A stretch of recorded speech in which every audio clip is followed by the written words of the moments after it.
इंदौर के केंद्रीय विद्यालय क्रमांक 1 में राष्ट्रीय शिक्षा नीति के 3 वर्ष पूर्ण होने पर एक आयोजन हुआ, जहां कई बुद्धिजीवी वक्ताओं ने मंच से अपने अनुभव साझा किए और राष्ट्रीय शिक्षा नीति यानी कि NEP को लेकर अपने विचार व्यक्त किए। प्रधानमंत्री नरेंद्र मोदी द्वारा आने वाले दिनों में दिल्ली के प्रगति मैदान में शिक्षा संगम को लेकर एक एग्जीबिशन का अवलोकन किया जाएगा।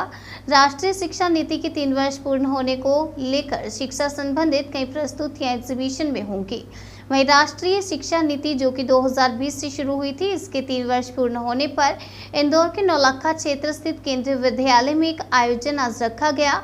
विद्यालय के उपाचार्य संध्या तरफदार ने बताया कि वरिष्ठ जनों के साथ साथ अन्य केंद्रीय विद्यालयों, जिनमें नवोदय विद्यालय, CBSE के निजी विद्यालयों तथा राज्य सरकार के विद्यालयों की HN रूपाली यादव और संजय शर्मा के मार्गदर्शन में आयोजन हुआ। कार्यक्रम में कई वरिष्ठ जन मौजूद रहे, जहां अतिथियों का सम्मान भी किया।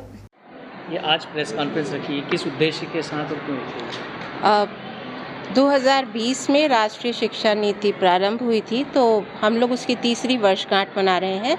कल हमारे प्रधानमंत्री माननीय नरेंद्र मोदी जी दिल्ली में प्रगति मैदान में एक एग्जीबिशन का उद्घाटन करेंगे। शिक्षा संगम है वो, अखिल भारतीय शिक्षा संगम। तो साथ साथ ये कोइंसाइड कर रहा है NEP की 3rd एनिवर्सरी से, तो ये इसी के उपलक्ष्य में कार्यक्रम हम लोगों ने रखा है, प्रेस कॉन्फ्रेंस, जिससे कि हम पूरे समाज को इस बात के लिए तैयार कर पाएँ या उनको बता पाएँ कि राष्ट्रीय शिक्षा नीति क्या है और हम उसको किस तरह से इम्प्लीमेंट कर रहे हैं। किस तरह कैसे देखते हैं आप राष्ट्रीय शिक्षा नीति को? सेलिब्रेट तो किया है आपने? हाँ, कैसा अनुभव रहा 3 वर्षों का? बहुत अच्छा अनुभव रहा। एक तो करके सीखना है, साथ में हर बच्चा बहुत खास है। ये बात NEP की बहुत खास है। हर बच्चे के अंदर जो अच्छी बातें हैं, जो क्षमताएं हैं, हम उनको और आगे बढ़ा रहे हैं।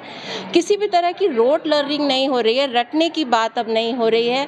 मार्क्स के ऊपर बहुत ज़्यादा कोई फोकस नहीं किया जा रहा है। हमारा फोकस इस बात पे है कि बच्चे का सर्वांगीण विकास हो।